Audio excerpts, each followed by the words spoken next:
Today, I'll be playing the 5 worst PlayStation 3 JRPGs ever made. And if you thought the JRPGs on PlayStation 4 were bad, you have no idea what kind of filth we're in for today. Something I want to say is that I always go into playing these games with an open mind, hoping that I'll be surprised, but knowing what's to come, I'm not hopeful. And as an added bonus for a game that'll be worth buying and is the sponsor for today's video is Persona 5 Tactica. In Persona 5 Tactica, you'll dive into a brand new adventure with the Phantom Thieves in an all-new turn-based tactical RPG. You'll find yourselves in a mysterious new realm whose citizens are under the tyrannical reign of a military group known as the Legionnaires. To take them down, you'll have to ignite your rebellious heart once again by teaming up with a new character named Arena, the leader of the Rebel Corps. Combat in Persona 5 Tactica will feel very familiar in a lot of ways if you've played base Persona 5, with melee, ranged, and persona attacks. However, positioning and strategy are more important than ever, with combat taking place across grid-based maps. So whether you're a tactical RPG veteran or have never played one before, this is the perfect game to jump in with. Persona 5 Tactica is available now for PC, PS4, PS5, Xbox One, Xbox Series X and S, and Nintendo Switch. To order your copy, click the link in the pinned comment or description below. Thanks once again to Alice and Sega for sponsoring this video, and now back to the video.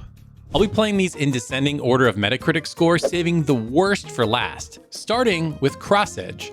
Now, I've actually heard some positive things about this game from people I trust. It seems like a spiritual prequel to the Project Cross Zone games in some ways because of the 2D combat sections and multiple franchise crossovers. Some of the franchises include Atelier, Disgaea, Darkstalkers, Artanelico, and Spectral Souls, for the 5 people out there that remember that game. Fun fact, did you know that Darkstalkers characters have appeared in more crossover games than core titles? Wild stuff. Anyways, Cross Edge sits at a lowly 52 on Metacritic. And keep in mind, this is the highest score of any of the games in this video, so we're only going downhill from here. So we got these 2 AI-generated anime protagonists that are in a strange new world getting attacked almost immediately. The battle system seems pretty cool so far. I can definitely see the Project Cross Zone comparisons as you do combos on a 2D plane. However, I only got a C rank on the first fight. That can't be good. Well, that didn't take long. Here's our first crossover character, Morgan. Now here she teaches us about team-up combo moves. All right, this is cool. If the battle system keeps building on itself, this could end up being pretty fun. But how do you fight in those clothes? York, my guy, we've all been asking ourselves that same question for nearly 30 years. After a little talking, it seems like these 3 ended up in nowhere land and no memory of how they got here or how to get back home. So they set out to find a way. And after exploring for a little bit, I ran into this little pipsqueak who just vomits boring exposition. The game is desperately trying to justify why all these characters from different franchises are in the same world. It's just so ham-fisted and dumb that I'm not even gonna bother trying to explain it. After exploring a little bit more, we find Marie. This is weirdly fitting for 2023 as the remake for Atelier Marie just came out. Now this must have been a weird inclusion at the time as the Atelier series wasn't close to what it is today. Heck, Atelier Verona wasn't even out in the West yet. Now that I have Marie in my party, I can set up bases. Here I can buy or craft items, customize my team layout or stats, revive dead characters if I have any, and also search the area. Now what is searching the area? Well, Cross Edge pulls the worst mechanic from Wild Arms 3 where you randomly ping the map for secret spots. Now if you don't want to waste your time running around aimlessly, you can search the area from your base at the cost of some resources. You never find anything super interesting, it's usually just healing items or crafting materials. So only about an hour in and I'm already bored. Cross Edge's game loop seems to have fully revealed itself and it's not very interesting. Basically you have a world map with dots scattered around that when you click on initiate cutscenes. These cutscenes are bare bones and easily my least favorite style in JRPGs. They're little more than visual novels with 2D characters. Not even animated, by the way. Shockingly though, they're all voiced in English, which helps a bit, but it doesn't make the boring story any more tolerable. In between cutscenes, you have random battles, which are fun at first, especially as you add new party members, but it quickly gets frustrating. I'm kind of picking whatever characters I think are cool to add to my party, which I think most people would in a crossover game like this, but I keep getting my butt whooped. Like, look at this battle. I'm not even 2 hours into the game, and I'm getting wiped out by a random battle. And I've been upgrading my equipment and grinding pretty steadily. I don't get it. And shockingly, that's all the game has to offer. Cutscenes, battles, upgrading your gear, rinse, and repeat. That said, the prospect of adding new characters to my party and seeing what combos I could create has me intrigued enough to soldier on for a little bit longer. Ooh, Prinny. Let's see where this goes. Wiped out by a Prinny. Pathetic, dude. All right, let's grind a little bit, reorganize the party, and try again. Damn! I refuse to die. Well, I refuse to keep playing this game. On paper, Cross Edge should have been a home run. A crossover JRPG with characters from tons of different franchises where you team up for cool combos. Sign me up. Instead, we got this low-effort, shallow, boring, ugly mess. Who made this anyway? Of course it was Compile Heart and Idea Factory. They're like a bad game-making machine. Or you could say they're a bad idea factory. That needs to be on a shirt. Like the video if you'd buy that shirt. Alright, next up we have Record of Agarest War 0. This looks to be a tactical RPG developed by... who else? Idea Factory and Compile Heart. You know, it really is amazing that these companies are still in business after making nothing but bad games for over a decade. They must be a money laundering front because I genuinely don't know how they've survived this long. Now on Metacritic, the game has a nice even 50, and if Compile Heart and Bad Idea Factory's records are anything to go off of, I'm not in for a fun time here.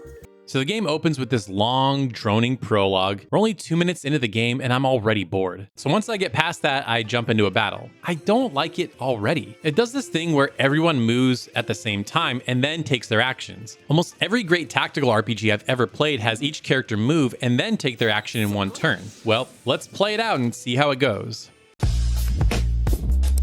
Okay, maybe I was wrong. There's an interesting dynamic here by having everyone move at once and then take their actions after. The combat feels solid so far, so let's see where it goes from here. You know, I really should be reading all this story for the purposes of this video, but I just can't be bothered. It's the most basic and generic nonsense I've ever read in a JRPG. I'm just gonna skip through it. Well, this certainly is a unique take on skip. I was hoping I could, you know, skip the dialogue and not just fast forward through it. So after getting my butt kicked for story reasons, the game kicks me to this character creator screen. It seems like it could be cool, but I don't know what any of these cards mean. There's no description for any of the options, so I have no idea how it changes my character. And these don't even have words. I assume it gives me proficiency with those weapons, but I don't know for certain. With fire and combo, I can kind of take educated guesses at what those do, but what the heck are general and extra? Extra attacks? Extra stats? Do I get general stat upgrades? Do I get stats like the general of an army? I don't know if they could have come up with more useless names if they tried. Anyway, after building my character, I get to retry the battle with this lolly with a scythe. Okay, this mechanic is kind of cool. Basically, when a character moves, there are spots across the map where if another character stands, they can attack the same enemy simultaneously. That's actually really neat. I've never seen anything quite like that before. I could see this coming in handy for more complicated battles. Okay, hang on a second. I just realized something. This is just a reskinned Cross Edge. I mean, look at this. You walk around a map until you run into dots. You either have visual novel cutscenes or battles. Your base is, for all intents and purposes, the same, just with different names, and that's all there is to the game. Now, I've seen games reuse assets and ideas, but this is a whole new level of egregious, especially when the game you're pulling from wasn't good to begin with. The real shame of this is that the battle system is actually pretty decent, but the battles are not like traditional strategy RPGs where they have level design. Here, they're all just small, flat maps with enemies. If the fights had levels designed around them, I could stand skipping the dialogue, but sadly, that's not the case. The boss battles are actually pretty good too, especially when you do the team-up attacks. It can be pretty fun and rewarding, but depending on how long this game is, I don't know if I can finish it. How long is it anyway? 67.5 hours? F that, I'm out. Next game.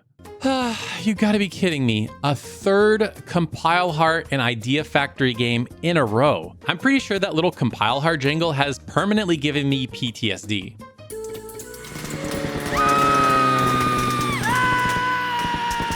This is easily the two companies' most popular franchise, and it's still going today. But this game right here is where the evil spawned from. It has a measly 45 on Metacritic, a decent jump down from the last game. All right, let's get this over with. So for those that are unaware, the Hypderdimension Neptunia games are basically the console wars personified by cute anime waifus. And they waste no time getting right into the fan service. I mean, I'm not gonna complain, but it's just so blatant and egregious. It's like, hey, we can't design a good game to save our lives. Let's just create cute anime girls with huge tits. Shut your hole! I can't stand the way you talk all high and mighty. Get out of here, Thunder Tits!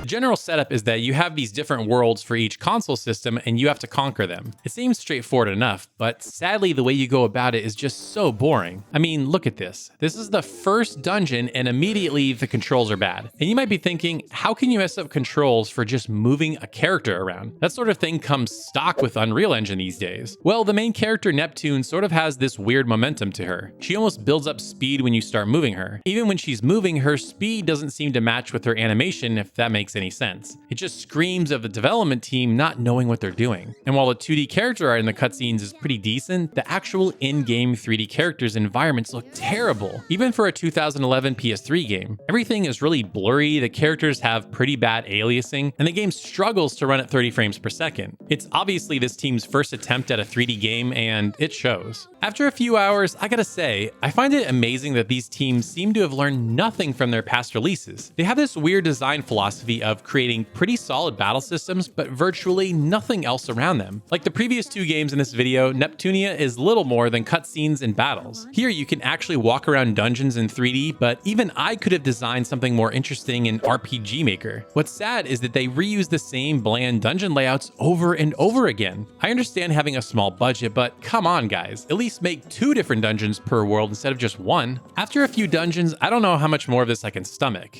Jeez, I am bored. Took the words right out of my mouth, Nep Nep. So I don't know if Stockholm Syndrome is setting in, or I'm just getting used to playing some of the worst slop available on the PlayStation 3, but I'm kind of having an okay time with this game. Having environments you can actually explore goes a long way to making them feel more tolerable, as basic as the design of each dungeon may be. Adding in new characters and unlocking new abilities helps a lot too. Am I having fun? No, that can't be it. But I don't really want to stop playing either. I feel really torn about this game. Well, I've been playing for a few hours. Let me go run and get a snack and keep going for a little while longer. A few moments later. Hello? Game, are you there? It froze. Awesome. The first game I was kind of enjoying, and I just lost hours of progress because I haven't saved in a while. Well, I ain't sitting through that again. Next game. All right, now we have Last Rebellion. I've heard of this game, but I don't really know anything about it. It was developed by Nippon Ichi and Hitmaker. Based on the 44 Metacritic score, maybe you guys should have chosen a different name for your studio. The game's one saving grace so far is that Compile Heart and Idea Factory have nothing to do with it. How bad could it be? In the future, people will look back on this time as an age of darkness. You know, that line is an oddly perfect way to describe this era of JRPGs on a whole. Easily the darkest the genre has ever seen. Unfortunately, Last Rebellion seems to have contributed to it. Whoa, this is the final art? It looks unfinished, like it's the undercoat before adding in all the line work and details. Now, I'm not the biggest fan of visual novel style presentations, but this makes Hypderdimension Neptunia look like fine art. So I'm forced to keep an eye on him and keep him out of trouble. I never Whoa, what just happened? Okay, so when you click so it'll show the rest of the dialogue box, it stops the voiced audio instead of letting it play out. That's so weird. I understand cutting it off if it's the next set of dialogue, but for the same set, I don't get that. That's such a weird design choice. You know, I kind of want to stop playing already with how many bad first impressions this game has given me, but sadly, we're not even 3 minutes into the game yet. Huh, this is interesting. So for combat, you target different parts of the enemy's body. If you attack body parts in the correct order, it'll give you bonuses. I kind of like that idea, but with 10 different body parts, I feel like finding the correct order will take a lot of trial and error. Well, let's keep going and see how it plays out. A sealer? What the hell are you doing here? I hate sealers. So what? You have a thing against sealers? And yet you're just some no-name blade. You know, I'm not usually one to complain about English voice acting in a Japanese game, but man, this has got to be some of the worst voice acting I've heard in a long time. I've genuinely heard better voice acting in PlayStation 1 games, no joke. Dang, all right. After a pretty wild betrayal, the story is kind of getting interesting, but man, that low quality art and god-awful voice acting are a lot to look past. So this is interesting. Now I have this character Aisha joining me and we're kind of two souls sharing one body. Very stupid and anime. I dig it. All right, I seem to be past the tutorial section of the game. Let's explore and fight some enemies. You're joking. I got a game over on the first random encounter in the game? Look, I may not be a pro gamer, but I know my way around RPGs. When you die on the first random encounter in the game, that's bad design. Or at the very least, the game does a poor job of explaining its mechanics. No one should be dying to the first random enemy in an RPG unless you're literally sitting there doing nothing. So Last Rebellion actually has some pretty neat ideas once you figure it out. Before you actually defeat an enemy, you have to seal it. If you wait too long, it can come back with a bit of life and attack again, but you can also absorb part of it, refilling your MP gauge. That's a pretty solid risk-reward system. The problem I'm running into with this battle system though is that the battles just take way too long. On paper, the idea of finding an attack order and exploiting it on an enemy is a cool one, but doing it for every single fight gets old so fast. This would work for boss fights, but not for every enemy in the game. This just feels like padding, which is incredible to say considering the game is only like 11 hours long. This sucks. This is the second random encounter I've died to, and I'm not even 2 hours into the game yet. Last Rebellion is easily the most playable and I dare say enjoyable of the bunch so far, but man, the imbalance is so bad. I feel like the developers expected players to figure out attack orders way faster than they actually do, and as such, the game is way more difficult than it needs to be. If you're gonna have a mechanic like this, give us like 3 body parts to hit, not 10. Oh my god, this is the third game over in less than 2 hours. Forget this, I can't stand it anymore.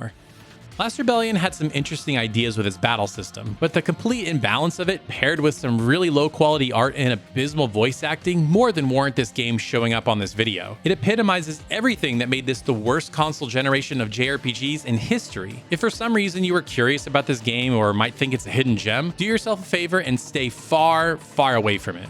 And mercifully, that brings us to the final game of this video, the infamous Time and Eternity. Now, this is a game I've actually played and even reviewed on the channel before. In fact, I was actually at the NIS America PR event in San Francisco when they announced that they would be publishing this game in the West. They flew out producers from Japan, and everyone involved with the game clearly had high ambitions for it, but obviously it didn't pan out. Composer Yuzo Koshiro recently lamented on Twitter the poor state that the game ended up releasing in. The idea of having a 2D hand-drawn art style for characters and monsters was a really cool one. We had never really seen a game like that before, and sadly haven't even seen anyone else try it since. There was a small game called Ray Gigan that kind of tried, but not to this extent. Sadly, Time and Eternity sits at a paltry 42 on Metacritic, with Gaming Age giving it a 0. Now, I know the game's not great, but a 0? Come on. With 10 years of hindsight, I'm really curious to give this game another try. Let's take a look.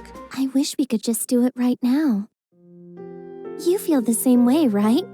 Or is it just me? Ooh, some spicy innuendo right off the bat. Good start, good start. I gotta say, there's something impressive about how the game maintains a consistent look, even when you're skipping through the dialogue. Because this isn't a pre-rendered 2D cutscene, it's all real time. So the setup is you're getting married to this girl Toki tomorrow. After meeting all of Toki's friends, it's time to answer the most important question of all. What will your pet names for each other be? Okay. Hi, honey. No. You're doing it all wrong. Hi, honey. That's better. So it's the day of the wedding and time to say our vows. I wonder what would happen if I said I don't. I don't. Come again? I do. That's better. Aw, boo, that's no fun.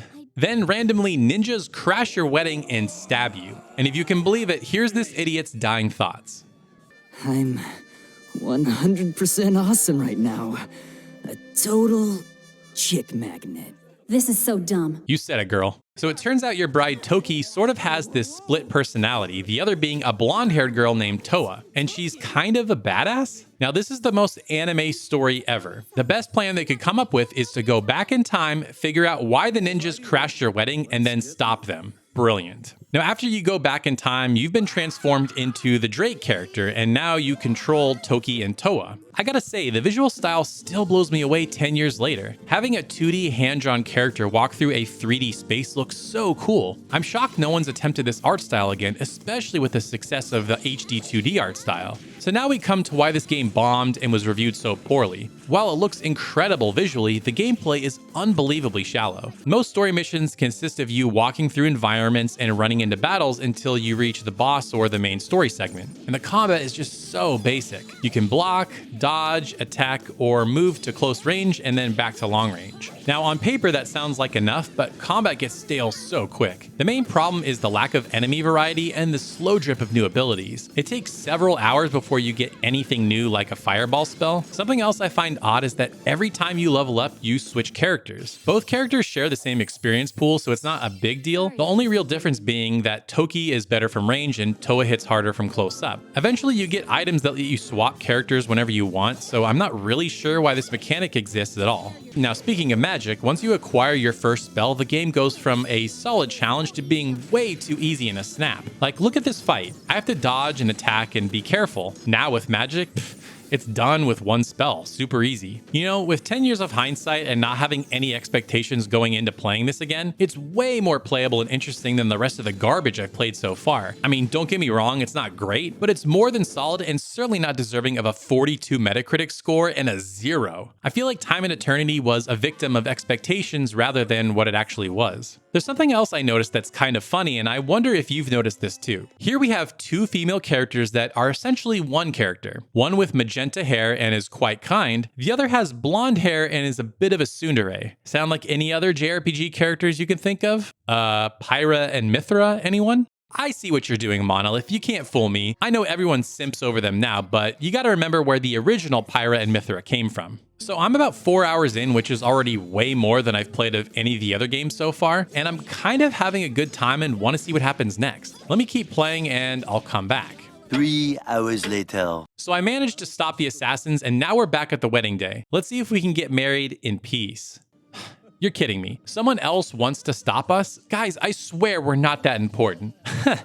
Oh my god. So my guy Zach dies again. We have to go back in time again. I need to stop those wizards. This is just going to be the same game loop until it's all over, isn't it? Well, I think I've seen all I need to see.